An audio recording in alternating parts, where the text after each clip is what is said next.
Rematriating Boriken is a conversation that cannot exist without centering our African ancestors, without centering Black liberation. Saludos and welcome to the Rematriating Boriken podcast, where we discuss the journey to the essence of these islands, this archipelago and her surrounding waters, the restoration of our essence before conquest and continued colonialism, the reclamation of our collective healing and liberation. I am Yasmín Hernández, creator of CucubaNación, artist, writer, activist, born and raised in Brooklyn, Rematriating Boriken. Welcome to another episode of the Rematriating Boriken podcast. This is Yasmín Hernández, reflecting on Black liberation and rematriation.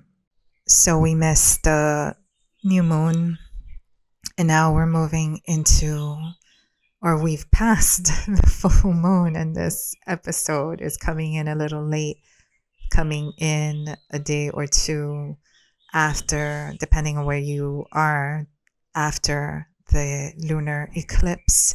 And lunar eclipses are about revealing the things that are kept covered, the things that are kept hidden. And it's an interesting thing to consider because today, talking about Black liberation, one of those things kept covered is our Blackness, is our roots in the continent of Africa, and how that relates to the Puerto Rican liberation struggle, which is part of the greater Black liberation struggle, and also how Rematriating Boriken is a conversation that cannot exist without centering our African ancestors, without centering Black liberation in our conversations around liberation. Rematriation is a conversation that cannot happen without centering the fact that we are a people colonized, a people oppressed, that our lands have been conquered, that our lands are occupied still, and that this entire struggle for liberation is part of the greater Black liberation struggle. As I have described in previous episodes, Las Trincheras de Ideas are a series that we do at my art space, CucubaNación, in Mayagüez, with a different topic each month. The topic that we just covered at the end of February was rematriation and African liberation. When we speak of our DNA, when we speak of our blood, it is as much indigenous to these islands as it is African. We are talking about 5 centuries. Not all Africans came enslaved. Many were navigators living in Europe in whatever ways. Spain having been occupied by the Moors for 800 years, way longer than there being any outside presence here in the Antilles, way longer than the presence of the United States. So to say that Spain was under this Northern African, largely Arabic speaking, largely Islamic influence for 800 years, we're talking almost 1,000 years. We're talking about the very Arabic influences of our Spanish.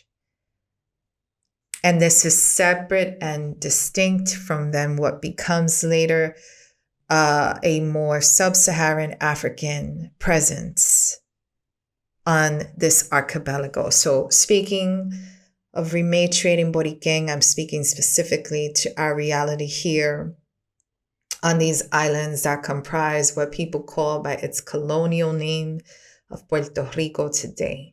Speaking specifically to this fractal of the greater archipelago of the Caribbean.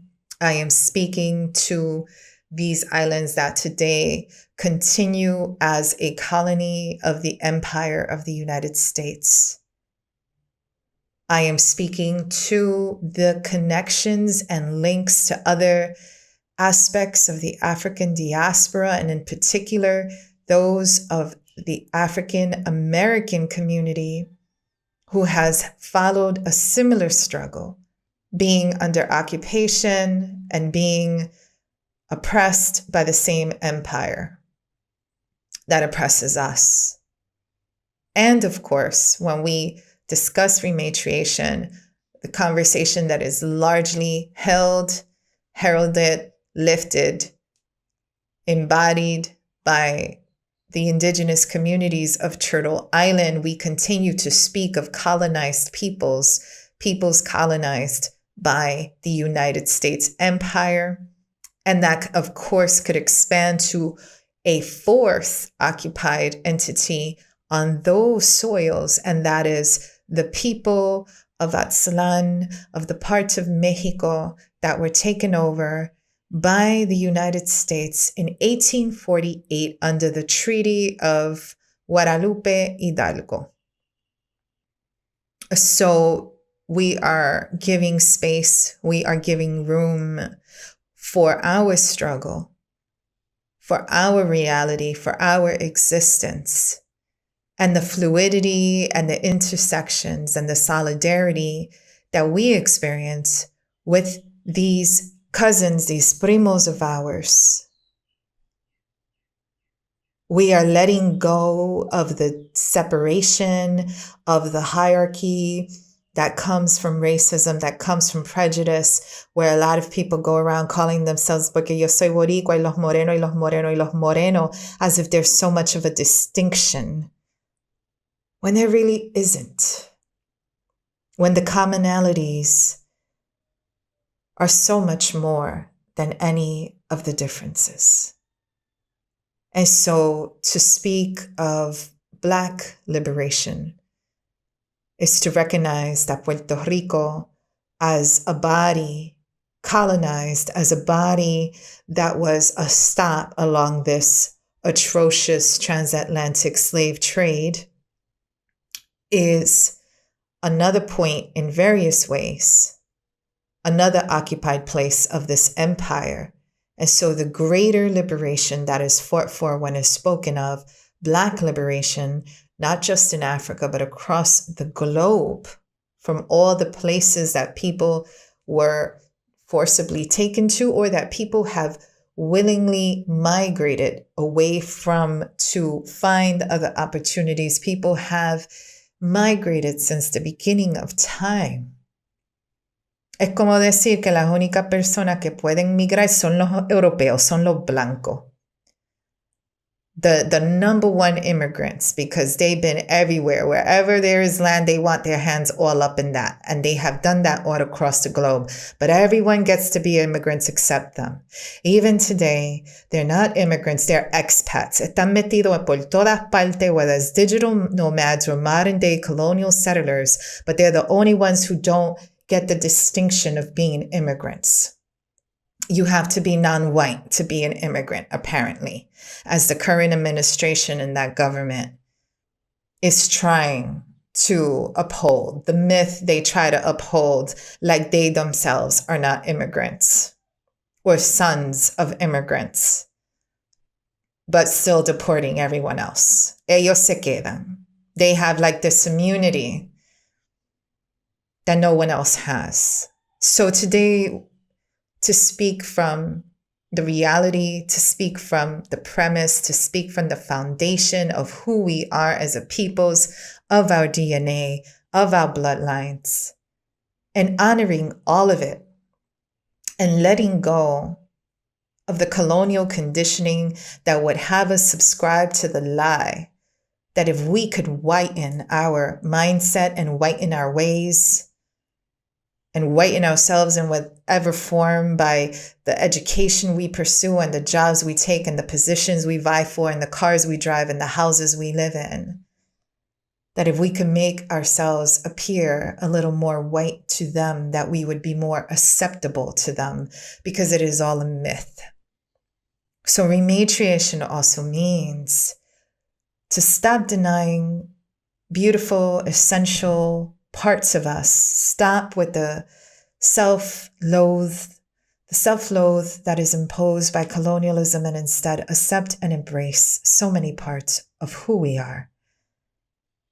and see them for their beauty, see them for their merit, see them for their global contributions, their contributions to humanity, and that the more that we can align to this original essence, be it indigenous to these islands, be it indigenous in Blackness for all the many cultures, indigenous to the vast, vast, vast, diverse expanse that is that abundant continent that today we call Africa, that in other times people called Alkebulan.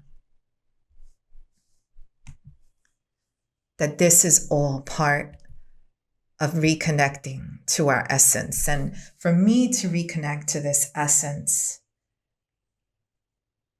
I find it interesting that I am called to do so in a way that I can appreciate my feminine line and my masculine as well. When I speak to ancestral lines, I'm not here speaking to gender norms or being, I'm not here to stamp any approval on any gender binary, but just speaking to the lineages, to the union of the people who have come together to birth the generations that have resulted in our presence here today. And so to consider my abuelas, whose bloodline came to Borikén through St. Thomas and from Africa. Many of the women, many of the people in Puerto Rico count with an indigenous ancestra. Over 60% of the people in Puerto Rico, our indigenous roots, tend to hail from an indigenous ancestra, and that is very much the case on my paternal line. But with regards to my maternal line, that lineage comes from Africa. So I am one of about 20% of people here on the island of Borikén who descend from an African woman directly. With regards to my male line, and although it is always spoken of, and I never met her because she passed when he was a youth, my paternal abuela is always spoken of as being an indigenous Taino woman. But for me, growing up in Brooklyn in the 1980s, my connection to Blackness and what was so vivid to me was all the relatives of my family that had beautiful Black skin. And so by the age of 10, I already knew it was bullshit when I would hear these beautiful relatives with this beautiful dark brown skin talking about morenos like they were something else. I had already understood that there was a connection there. I had already understood that these bloodlines hailed from the same place. And when they were spoken of as different distinct groups that can compete, that can vie for a favored position in the eyes of the colonizer, I already had a sense that those were lies that we would tell ourselves to feel more important, to feel more accepted. I was already aware as a teen, though I couldn't really articulate it, I was already walking around with these elements of self-loathe in me because I saw that that's what people were modeling all around me. To have a certain skin color, to be a certain person, but to live in denial of what those things were. To live with the desire to want to be something that you were not. And that was usually white, because what was seen and what was modeled and what was institutionalized is that those who were white were the ones with access to the best things. Those who were white were also more benevolent. Those who were white were also more beautiful. These are things I grew up hearing in the 1980s as a child from my own family. These are the things that were passed on in this colony generation after generation. So one of the dichos that my grandmother would say, yo soy negra pero no esclava. And my mom would say the same thing in my household. So even though there was an element of resistance in that saying, which is, I might be Black, but I ain't a slave. There was an aspect to it that also continued to normalize that Black meant enslaved. And these were the ironies, these were the dichotomies that I had to grow up unpacking. There was the other element of my being the lightest in my family. The lightest in my family with the most curly, frizzy hair. Something that would cause my sister to call me the milkman's daughter because I didn't look like my family members in my house. And it created a very odd existence for me because I was born with this kinky type hair that my mother religiously combed out with coconut oil to straighten it. So by the time I was in grade school, my hair had indeed been the curl had been more relaxed, not chemically, but by coconut oil.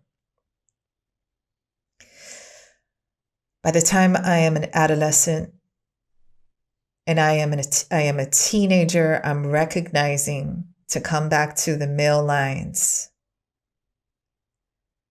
that there is a different reality for me as the youngest girl in my family and the men in my family, and in particular the young men, the adolescent men in my family.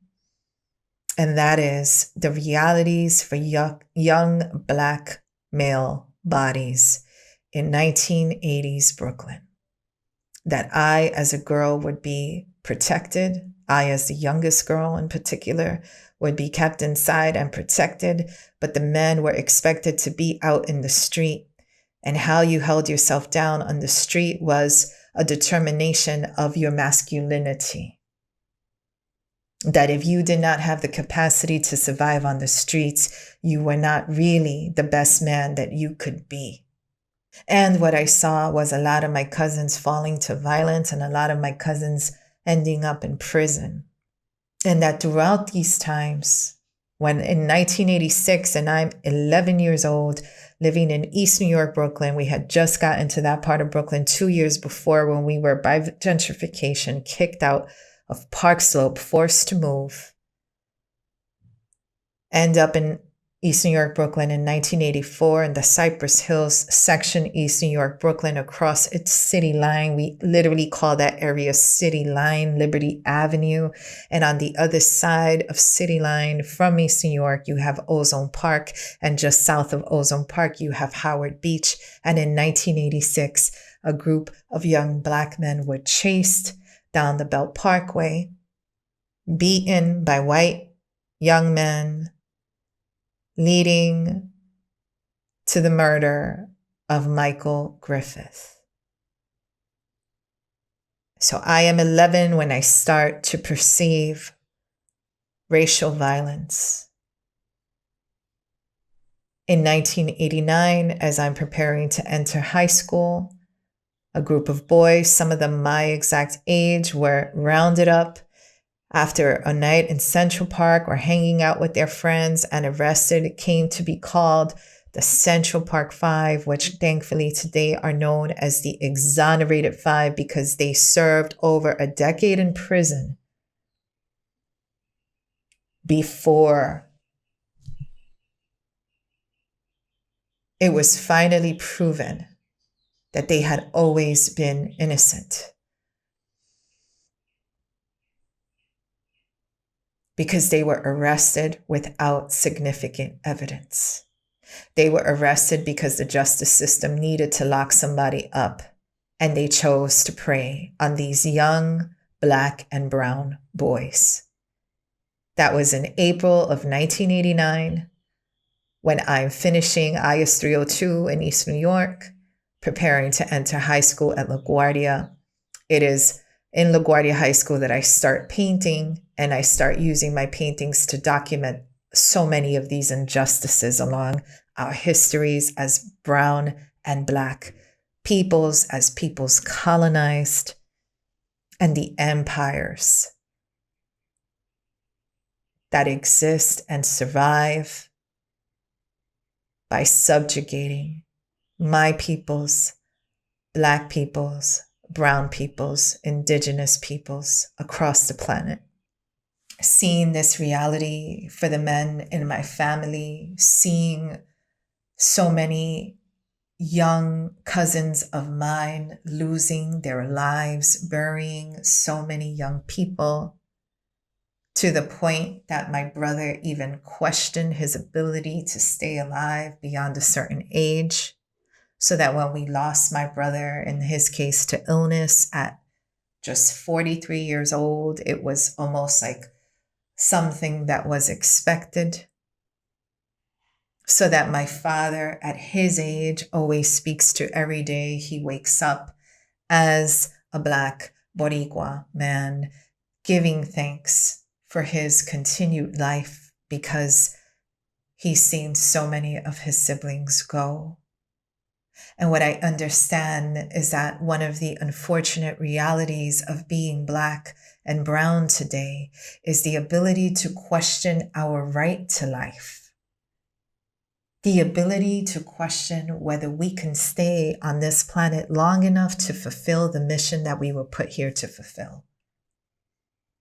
The reality of so many lives cut short by violence. So that if we speak to rematriation, if we speak to returning to the womb, returning to the homelands and the lands of our ancestors and the homelands and the lands where our ancestors and parents were born, where maybe we may not have had the blessing of being born. And so we come back to, in the hopes of consecrating, in the hopes of reconnecting this essence, this tie that we lost somewhere along the way, that was taken or claimed from us, stolen from us somewhere along the way.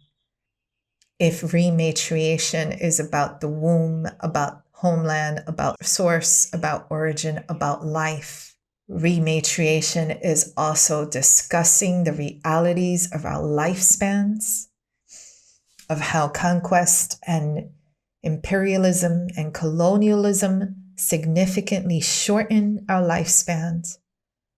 And it is also a conversation about death. Because the way is that the ancestors are the generations that come before us. But when I pray to my ancestors, too many of my ancestors are my peers, my cousins of my same generation, some of them even younger than I. And so when we consider the disruption of the natural flow of life, then rematriation cannot be reduced to a simple conversation of just a move, of just that digital job you got that allows you to live here when so many people are forced to flee from here in order to survive, in order to take care of their families. Rematriation must be a conversation at all times about the violence, the state violence waged upon our people and our collective people. And even if it's not about directly the Puerto Rican people, we must know that if it is a Native American person like Leonard Peltier in prison 49 years, the entire time that I've been in existence on this planet, if it is something about Mexican families being deported, or how's about so many of those Mexican families being deported to a country that they don't live because ancestrally their lands are Texas, their lands are Arizona, or all of these areas of the U.S. Southwest taken in 1848 from Mexico, or that if there is the state violence waged against African Americans, that it is just as good, just as well as it happening to us ourselves. And that it is survival mode under the reality of colonialism that has us turning a blind eye whenever anyone else is assaulted, anyone else is harassed, anyone else is deported, anyone else is imprisoned, anyone else is killed, because that shit wasn't me. But if they come for them today, they will come for us tomorrow. And that has always been the way. And that is how it is still today. And most likely that is how it will be tomorrow. And that if they don't wake up to the reality of what they are doing in their brutality, as long as we continue to live this oblivion with them without acknowledging, without accepting, and without committing to change it and not accept it, then we are aiding in it. We are perpetuating it. Black liberation and rematriation must be in the hearts and voices of every Boricua, whether here on the archipelago, whether out in the diaspora. So February is Black History Month, shortest month. There's a lot of dates in February, a lot of anniversaries from the murder of Malcolm X on February 21st, 1965, to so many dates of so many figures in Black history. But here in Puerto Rico, March is actually the month that we honor African heritage. And in so many countries around the world, it's like the month of international Black heritage. And in Puerto Rico, on March 22nd, we commemorate the abolition of slavery in Puerto Rico in 1873, a whole 8 years after it was abolished in the United States. If we consider migration and this conversation of immigration as Africa being the birthplace of humanity, all humans having migrated out and away from Africa to create other peoples across other continents, across other islands, and those that stayed. So thus being the motherland of motherlands, the fatherland of fatherlands, it is the motherland. It is the home. It is of all humanity. When we speak of rematriation, there is an inherent element of our DNA. For me, it is it is recent enough to come up in my own DNA that my maternal lineage hails directly from Africa. So the displacement that we live, there's so many reasons why displacement has happened across humanity. And it could be climate issues that sent humanity in search of different lives. It could be food and crops and changing climate, changing crops, changing growth, changing access to food that sent humans in search of new lands, across sands, across waters. What ultimate expression of displacement than the transatlantic slave trade and its displacement of millions and millions of Africans up to Europe, down to South America, across to the Caribbean, to Central America, up to North America, and so many other places in the planet, but that being the concentration of this movement across the Atlantic, the ultimate displacement.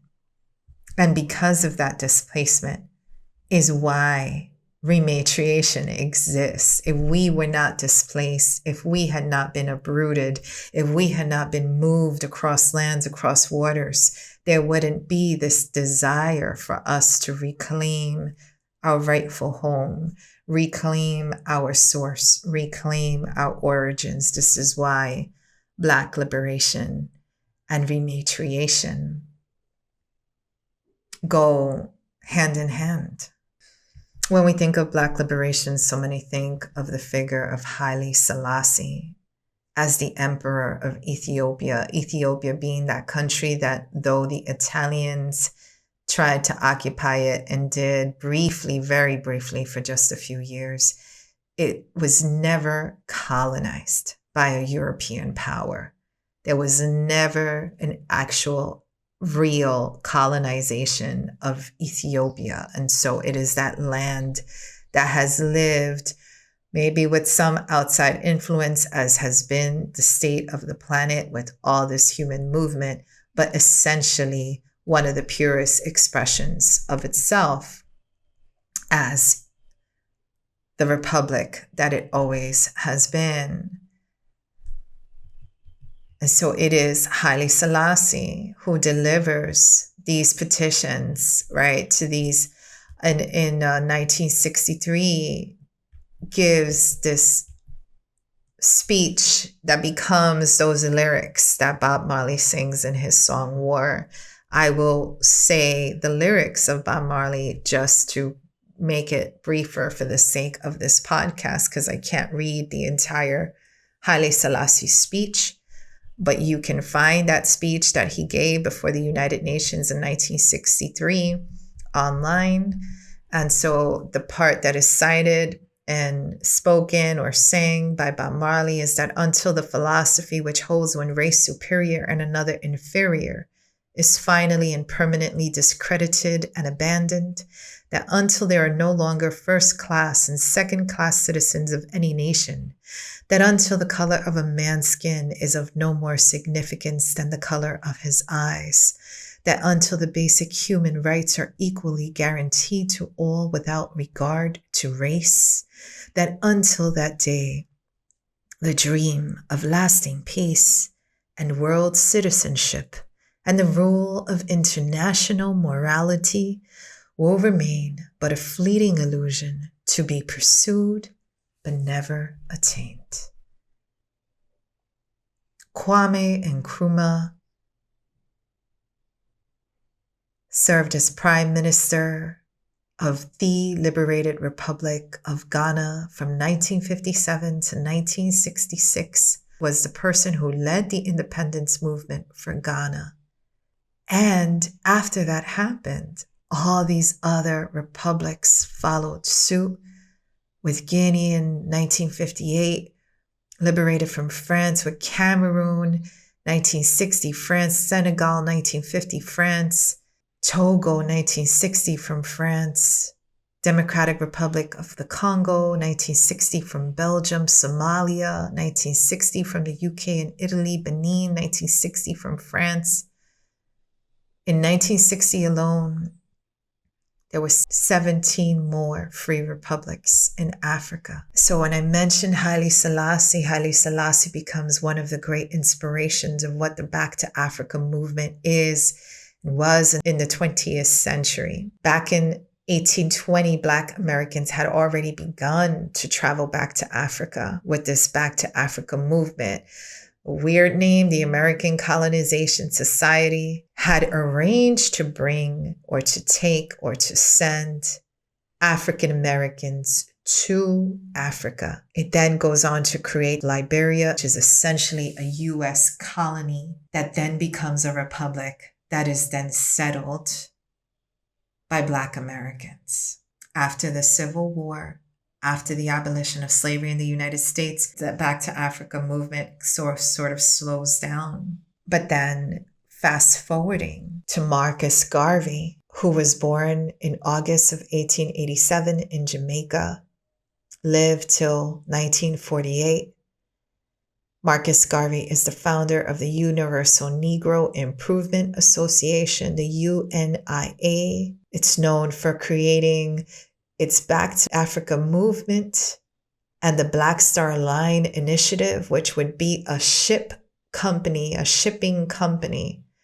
that Black people could invest in to build their economy, to build their own wealth, and a shipping service that would allow them to board and go back to Africa themselves. Marcus Garvey spoke of delivering people from a physiological bondage of racial inferiority, spoke to Black people having their own income, their own resources, their own opportunities, and the necessity of going back and not integrating in the US. That shipping enterprise unfortunately fails. Marcus Garvey is deported. Marcus Garvey's most lasting contribution is that of claiming the colors red, black, and green to represent this movement, red, black, and green being associated with Africa, black for the color of its people, green for the land of the continent, red for the blood of the sacrifice, so that when we start to see all these republics in Africa, newly liberated republics, many of them take on the colors identified by Marcus Garvey to bear the symbols and patterns and stripes of their flags. Countries like Ghana, some of these add the color yellow to represent gold and the mineral and natural resources and wealth of Africa, because it is the colonial sacking that makes communities in Africa poor, when that continent itself is the source of abundance, the source of wealth for much of the planet. The Ghana flag has red, gold, and green stripes with a black star in the center. We think of the Black Star Line. Ironically, Kwame Nkrumah revives the Black Star Line concept created by Marcus Garvey and actually runs a Black Star Line with that name out of Ghana. Kwame Nkrumah then starts to create more opportunities for people to return to Ghana, and it is a practice that is still seen today in the Republic of Ghana, who is opening its doors to people of the diaspora, not even people who could claim their direct bloodline to Ghana, but understanding that this massive, atrocious displacement that was enslavement, that was chattel slavery, and the movement of people across the Atlantic has left a lot of people unsure of their own source. And even still, Ghana has opened its doors to say, if you are of the African diaspora, if you are an Afro-descendant, you can come to Ghana. We can give you citizenship to Ghana. You can reclaim your place on the continent of Africa. You can have a home here. One of the people to reclaim that is Stevie Wonder, who recently became a citizen of Ghana. The flag of Sao Tome y Príncipe, it is another archipelagic republic off the central western coast of Africa. And ironically, in episode 8 of the Rematriating Boriken podcast, I did an interview with Melanie Maldonado, who, with her organization Propa, has been creating these beautiful Middle Passage ceremonies and port markers project initiatives in Puerto Rico, the latest one having been in 2024. That is what we discuss in episode 8 of this podcast, how she created this beautiful event in Ponce to acknowledge 8 ancestors that came through one of these slaver ships called the Mari Maria, traveled around the island of Borikén. Several people were taken off this boat in different ports, and entering through the port of Ponce, Puerto de Ponce, were 8 ancestors, I believe it was in 1818, who were brought in from Sao Tome y Príncipe. This republic that I speak of, whose flag today is a red triangle, green and yellow stripes, and 2 black stars, again referencing those colors, Marcus Garvey. The flag of Ethiopia is red, gold, and green, as many people may know, as popularized by the Rastafarian movement, with a Star of David in the center. So this is one of the legacies of Marcus Garvey, of lifting high the concept of repatriation, as it was called, or back to Africa movement, back to the motherland, back to the continent, back to the source, back to the ancestral ways, and the acknowledgement of these colors in new flags and something to identify with, and offering the red, black, and green flag for African Americans feeling displaced and marginalized and oppressed in the United States, feeling excluded from that American flag of red, white, and blue. David Hammons, African-American artist, then recreates this flag, the US flag, in red, black, and green with the colors of Marcus Garvey. The United States is different. You could be a Black family, whether it's Puerto Rican, African American, Panamanian, Jamaican, lo que sea. And because you are of a certain income bracket, you may be able to move into a more affluent neighborhood. But in the US, it doesn't matter. If you're Black, you're going to be Black.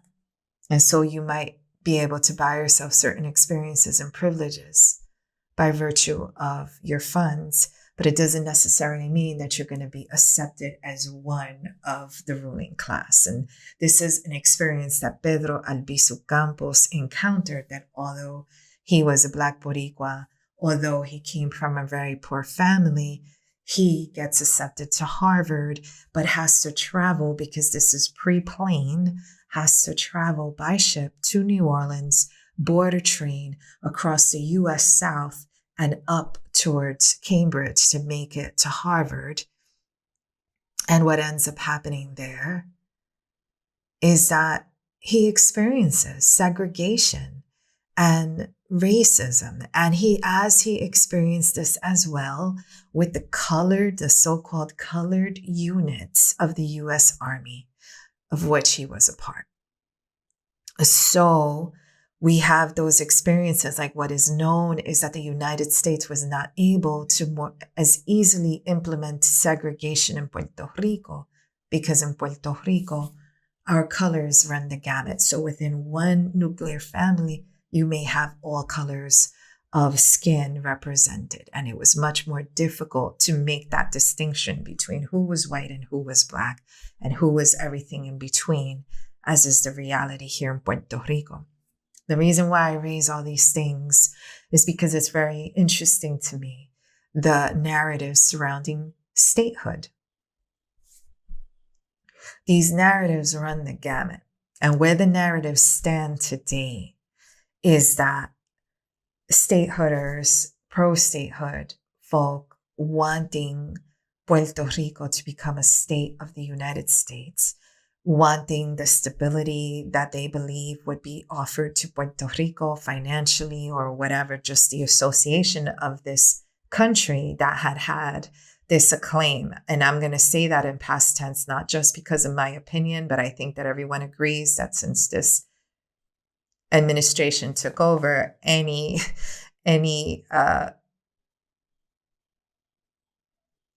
sympathizing with the United States, or any aligning or respect or looking up to the United States prior to 2025 that may have existed, that still existed despite all of the United States' actions as an empire, its meddling in so many countries across the globe, its participation and its support of the genocide in Palestine, and so many things that have occurred.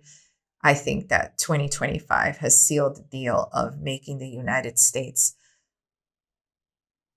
revealed on the global stage for what it is and for all its ironies and hypocrisies.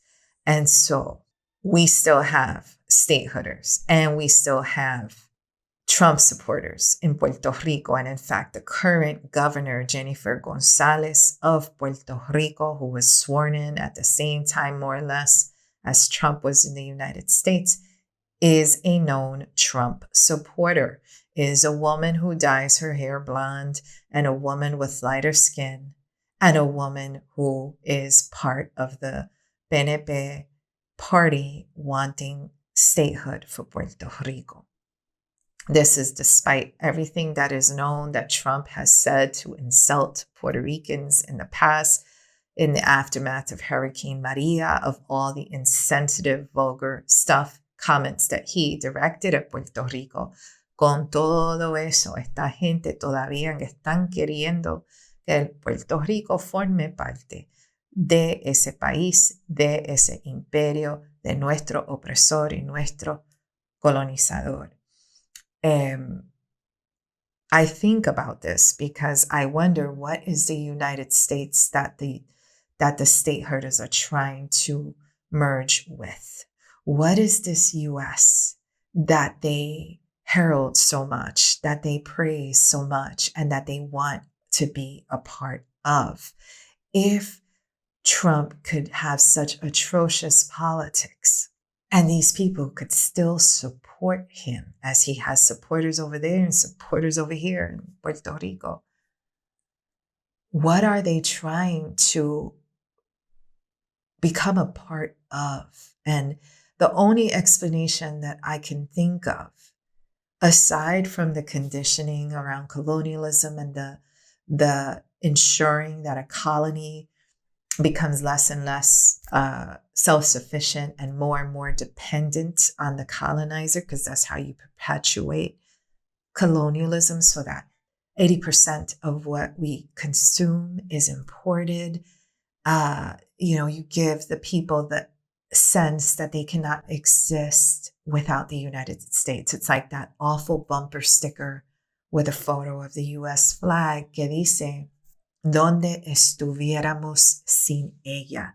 Where would we be without the US flag? That's what this darn bumper sticker says.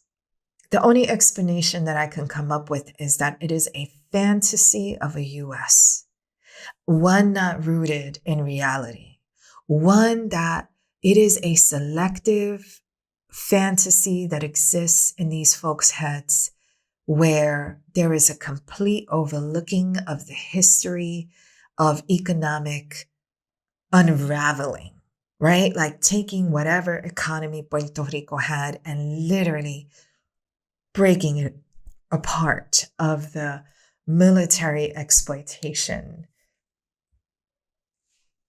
from martial law prior to the Forca Act, in the first years of its invasion, to the 1930s and the repressive fascistic government of Georgia, U.S. General from Georgia, Blanton Winship, who was appointed governor of Puerto Rico.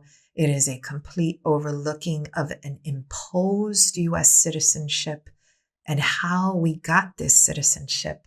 And it's like, we forced this upon you.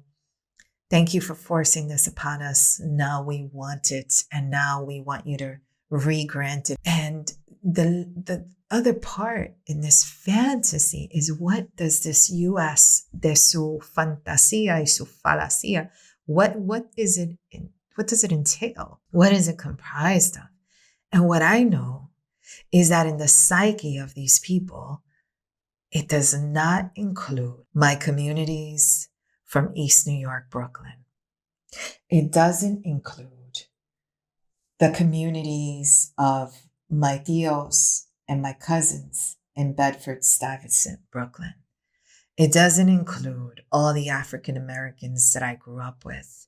It doesn't include all the Mexicans and Ecuadorians and Colombians that were part of our community when we lived in Queens, and it's the community that my husband comes from. It doesn't include all the so-called immigrants that live there. It doesn't include all the Muslims that live there. When people speak of statehood, they are wanting to align to what they envision as this powerful white entity that holds military and economic power on the global stage. They're not thinking of the infinity of Black and brown and Asian and indigenous oppressed peoples across those lands. That is not who they think of. Puerto Ricans assuming that by virtue of their imposed citizenship and their fake U.S. passports, that they have a certain privilege that has bumped them up on the hierarchy, on the ladder of social status in that country, that makes them better que los mexicanos, that makes them better than los inmigrantes. And so on various levels, even those of us who claim to follow this Boricua pride, I have heard enough of us still speaking to every other group as if they are beneath us. There are enough of us Boricuas subscribing to this myth passed down from the colonizer. So to say that so many of our diaspora were nurtured, inspired, mentored, taken under the wing of the African American communities, and I will say Black communities across the U.S., Black communities across the U.S., understanding that those communities are not just African American. Some of these communities are recently arrived communities of Caribbean folks migrating to the U.S. Some of them are African communities moving to the U.S. Some are folks migrating from South America, from Canada, from other places, globally, convening and building coalitions in the U.S. as Black people, as are Puerto Ricans themselves. I need to go back and state that ironically, the face of the statehood movement is not Celso Barbosa as it once was. Celso Barbosa being a Black Boricua who traveled to the States, who couldn't study to become the doctor that he wanted to be and became here in Puerto Rico, but was able to do it in the United States. And his belief was that the opportunity that had been given to him in the U.S., where a Black man could become a doctor, could climb up this social status, was so astonishing to him that he lived in incessant gratitude to the United States, to the point that he wanted Puerto Rico to be a state. And he is considered one of the fathers, if not the father, of the statehood movement in Puerto Rico. But that is not the Black face that you're ever going to see associated with this movement. That still prides itself on the dismantling of the cultural hegemony and of the patrimony of this place that you know from the Rosellos and the Fortuños. The undoing of the Instituto de Cultura Puertorriqueña. The selling of our coasts, the chopping down of our mangroves, the crumbling and bulldozing and grading and flattening of our mogotes, together with their caves and supposedly protected aquifers. That is how the statehood party gets down today. Why am I intercepting this conversation on Black liberation with a conversation on pro-statehood politics? Is because what we are seeing here is a level of astonishing self-loathe. What we are seeing here is a neglect and a suppression and a loathing of one's own Blackness, of one's own history as connected to our indigenous roots and as connected to our African roots. What we are seeing is the attempted whitening, almost an ethnic cleansing of what Puerto Rico can and should be.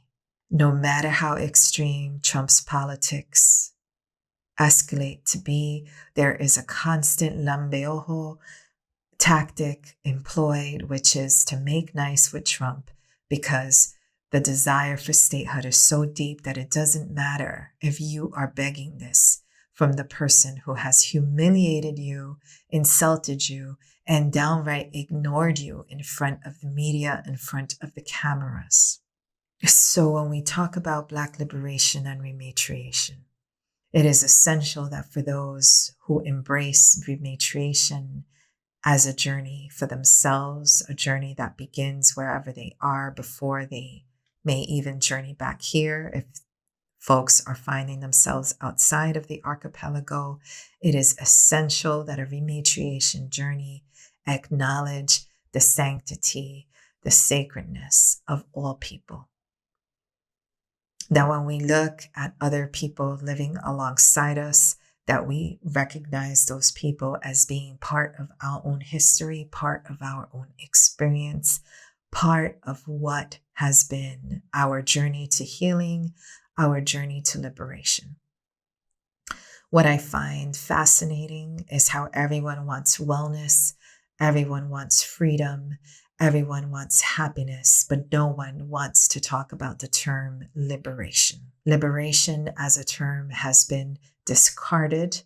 It's only associated with the radical left, and no one wants to be down with what that is. The interpretation is that the left are anti-this and anti-that, when the left only exists because the powers that be carry out tactics and policies that are anti-everything and even oftentimes anti their own selves, as we see here in Puerto Rico with the statehood right. There is no way that we can rematriate without upholding both the indigenous to these Antilles and the African roots of our ancestry. So the importance on this journey is to own and not other our own Blackness. Owning, not othering our Blackness. Thinking of people like Betances. You had a Betances and you had a Barbosa. Betances too became a doctor, but in Paris. Betances too was an Afro-Boricua of Dominican descent as well. Betances came from a wealthy family who owned slaves, even though they were an Afro-descendant family.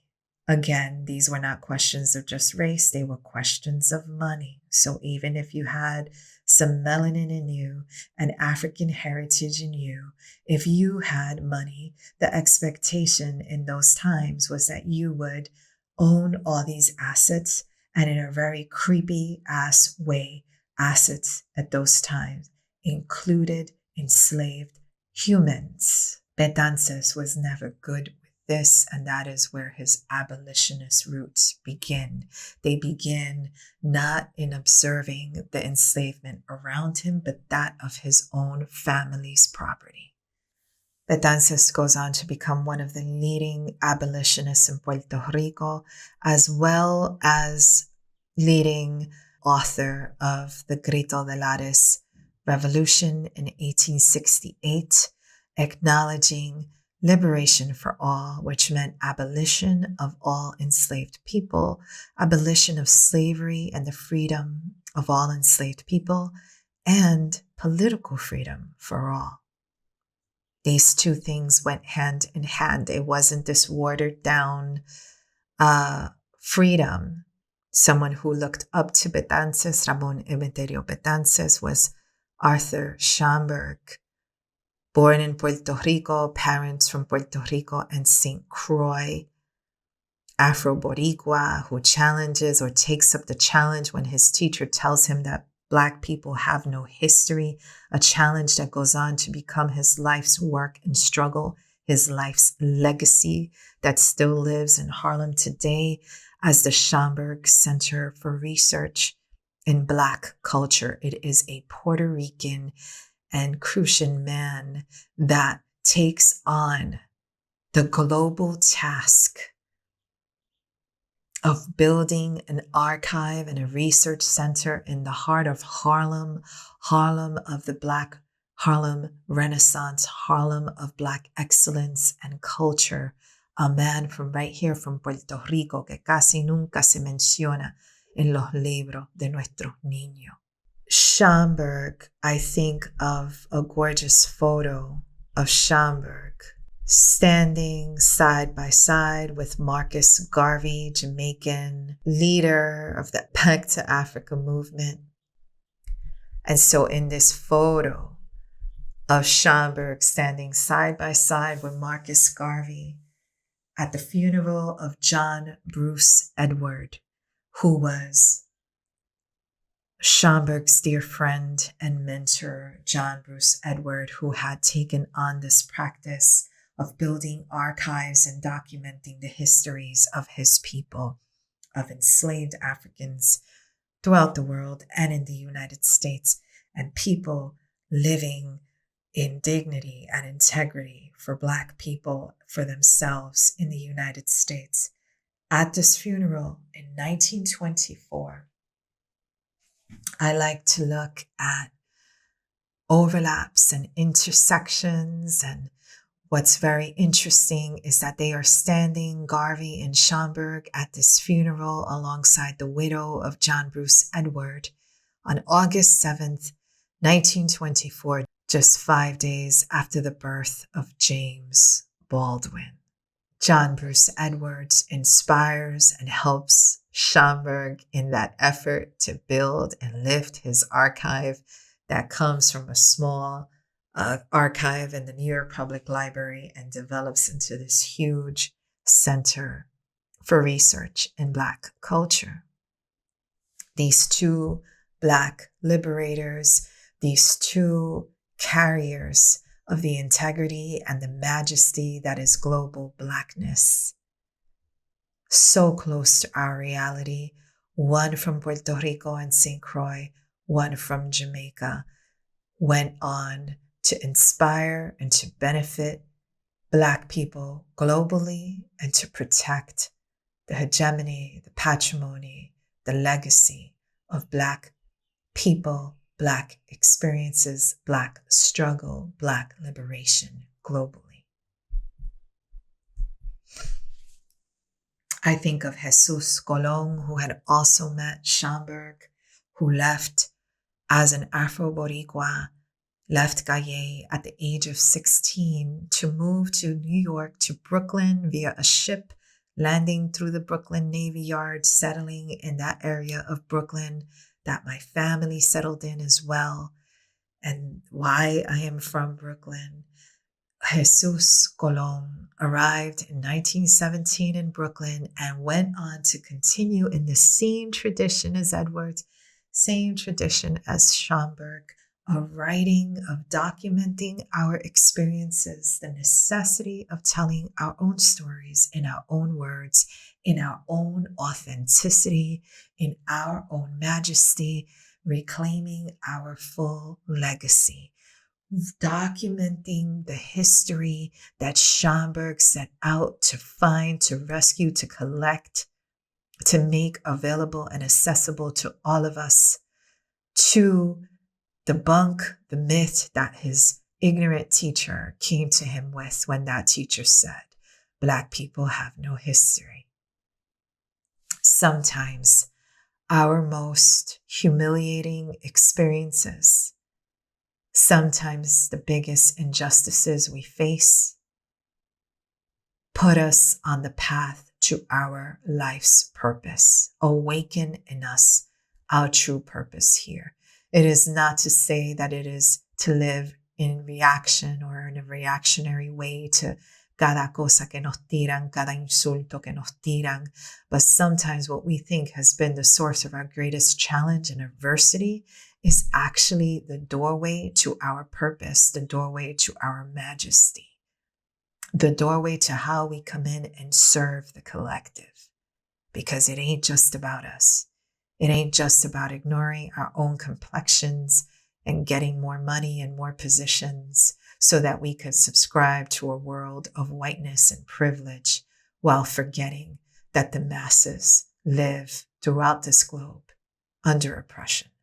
Thinking of contemporary struggles, the brief time that I spent in Philadelphia, in West Philly, with the MOVE organization, an image that I painted of Delbert Africa with his arms up, outstretched like the image of Christ, as two cops, one is swinging his helmet into his face, another one is about to shove the butt of his rifle at him, and the other one has a rifle pointed at him. And the brutality suffered by Delbert Africa in 1978, the invasion of the MOVE headquarters, where Life Africa, a newborn baby, was thrown to the ground. The mother thrown with the baby in her arms, and this infant is killed.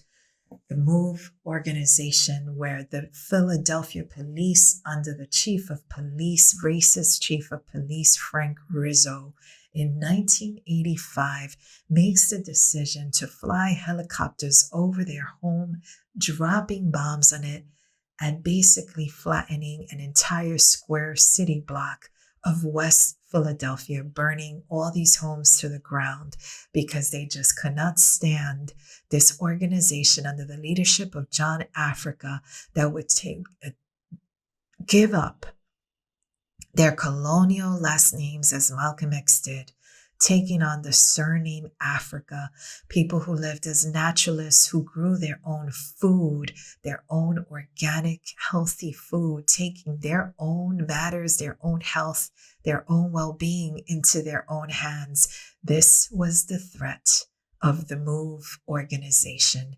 This was the threat that merited them in the eyes of the racist police force of Philadelphia, merited them being bombed. These are the realities of Black people of yesterday. These are the realities of Black people still today. I learned of the MOVE organization at Taller Puertorriqueño in North Philadelphia. When I learned of the MOVE organization and what they had faced in Philadelphia, there were also Puerto Ricans that would speak negatively about them.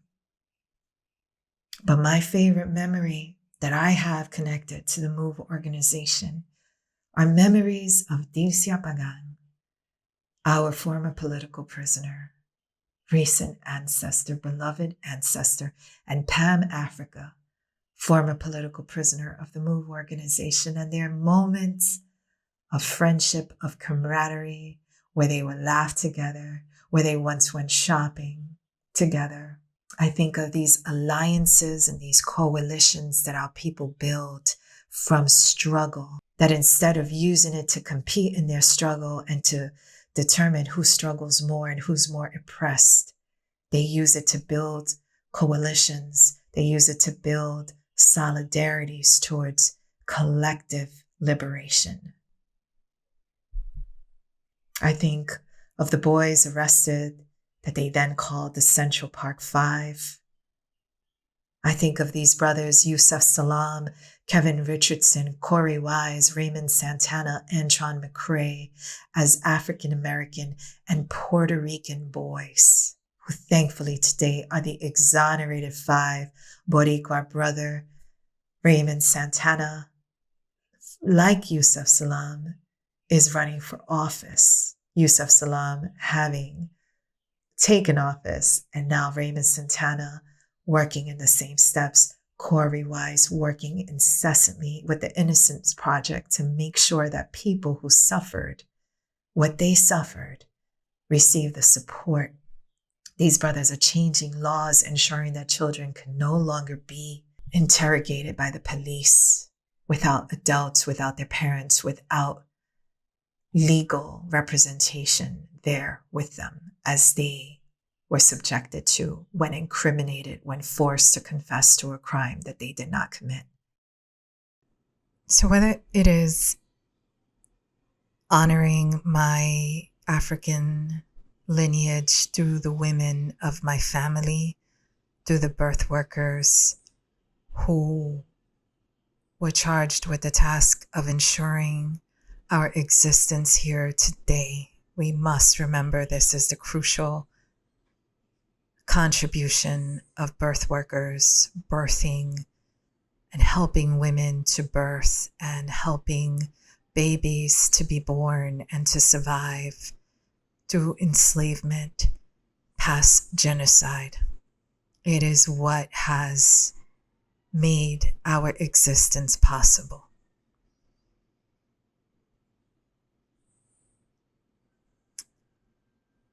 But today, the way that I see my work in the programs that I am putting together, and the way that I see my work in the programs that I am putting together, and the presence of programs like Divine Masculine, so flowing from February into March, February known in the United States as Black History Month, but in Puerto Rico, March is Black History Month. And then March being known as Women's History Month because March 8th is International Women's Day. But I need to make clear that I never adhere to these stipulations and these boxes. My work as a woman, My work honoring and centering women is 365 days of every year. And my work as a sister who happens to be the mother of 2 sons, a sister who has buried her brother and countless male cousins prematurely, too young, to illnesses or lost to violence, means that I also work towards rescuing the masculine, rescuing the components of oppression that have made it such that we watch the destruction of our men and we lose them altogether too often. My work every day will be to honor the ancestors who have provided guidance and light for me and our people on our journey, who provide the blueprints for the struggle that we are still living today, who provided the possibilities for our existence here today, and who have left certain struggles that they were not able to achieve victory in for us to find victory in today. And all of those things formulate the way that I do my work. The way that I know that I'm doing the work that I'm called to do is when I receive guidance to do a particular thing, whether it be a painting, whether it be a piece of writing, whether it be a program, whether it be a workshop. And that inspiration is interwoven with the legacy of a particular ancestor. And I get the call that I must work around this energy. And as soon as I start that work, synchronicity takes over and things start to unfold themselves. And part of how this works is at the end of February, actually at the beginning, in January, when I already decided to start the Divine Masculine series. I was supposed to start with Jesus Colón. Members of my family were sick. I postponed that event, but I still had already the plan of who I was going to focus on. I was going to focus on Jesus Colón. I was going to focus on next James Baldwin, then Pedro Pietri, and then P.D. Thomas. Those would be the first 4 Divine Masculine sessions for 2025. At the first Jesus Colón, which I think happened in early February, at the end of that workshop, I announced that the next one will be at the end of the month, dedicated to James Baldwin. And Aime, who is in the space that night, lets me know that she knows James Baldwin's nephew and that we should talk and see how we can combine these forces. So sure enough, I already had the James Baldwin event planned. And apparently Trevor Baldwin, a nephew of James Baldwin, when I had specifically announced that we would be in collective reading his letter to his nephew at the space as part of this Divine Masculine series. And lo and behold, there is a nephew of James Baldwin, Trevor Baldwin, who had already been planning to visit Puerto Rico. So that was right there, my affirmation that call for me to talk about James Baldwin in the space and honor his legacy and his contribution, not just de la nada, but because also his books were in the library of Filiberto Ojeda Rios, where I had an exhibit up that I had collaborated on with my friend Damari Burgos, and where I had created a portrait of James Baldwin and P.D. Thomas. So just to say that my ideas for programs, for events that I do at CucubaNación no salen de la nada. They're not about avoiding anyone or centering anybody over anyone else. They come as organic processes that have developed and have been developing over decades in my own trajectory of my own work, but also over the trajectory of these ancestors. their life, their legacy, their sacrifice, and their continued guidance of our people and our communities and our struggle. So sitting there at that event, discussing the legacy of James Baldwin, sitting next to Trevor Baldwin, was beyond affirmation that this is the route that we need to be taking. Just like my painting, Suelo Sagrado, Solidaridad en Suelo Sagrado, where I paint former Puerto Rican political prisoners together with former political prisoners of the United States, many of them of the Black Panther Party and the Black Liberation Army.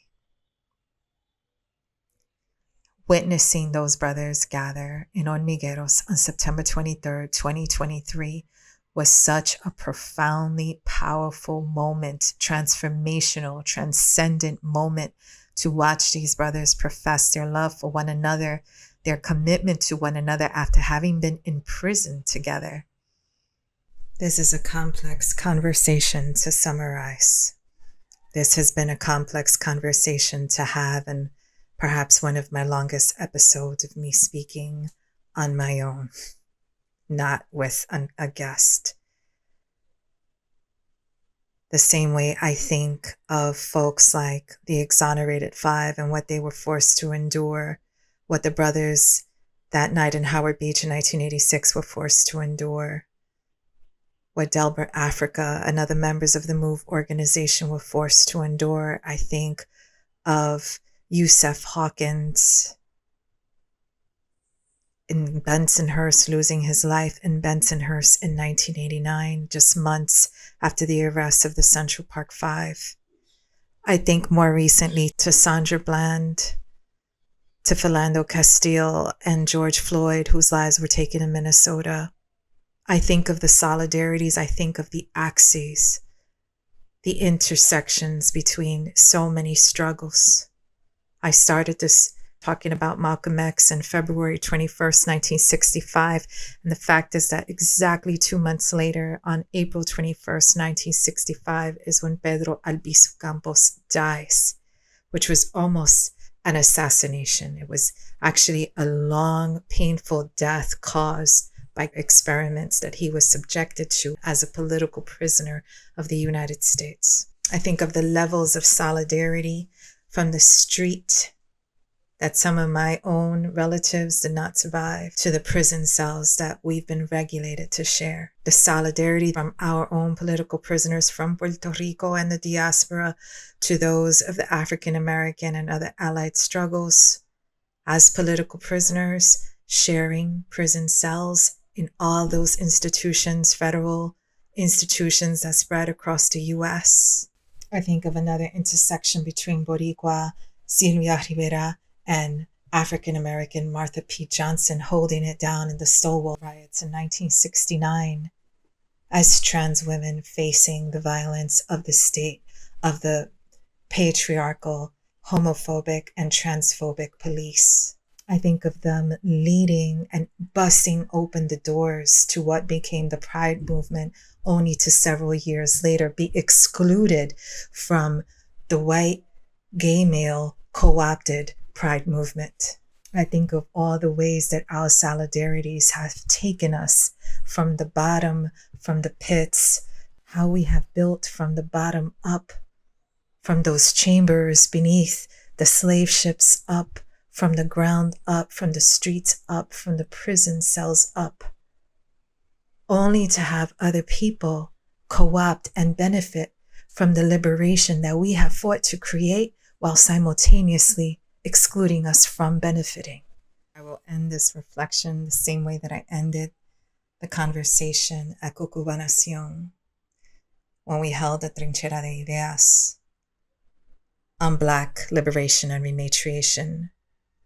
And that is with a photo of Boricua ancestor, former political prisoner of the U.S., Rafael Cancel Miranda, in a photo with former African-American political prisoner Herman Bell, and with former political prisoner Leonard Peltier. Leonard Peltier was just released after 49 years in prison. They appear side by side in solidarity in one of these facilities. Rafael Cancel Miranda himself had posted this image, calling for their release and thanking them both for the solidarity and the love that they gave him while in prison, and the gift that Leonard Peltier had given him on the day of his release in September of 1979. And here is Leonard Peltier, decades later, finally, after 49 years in prison, being released himself. When it comes to working on the ground, when it comes to working on the streets, and when it comes to working in their prison cells, there are no distinctions. There are no differences. There's only the eyes on that prize of liberation, which is something that is the birthright of everyone. So all of this, all these myths and lies we tell day to day about who's part of us and who is us and what do we belong to and what communities we're from and who we're fighting for and whose struggle is what, those things don't apply. As our freedom fighters lived, as our freedom fighters walked and talked and fought, these are things that we must strive for in solidarity, together, until liberation is won. Thank you so much for listening to another episode of the Rematriating Boriken podcast.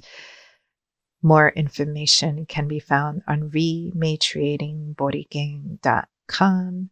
That's rematriating with an M and Boriken with K-E-N. I post new episodes around the new and full moons. In light, this is Yasmín.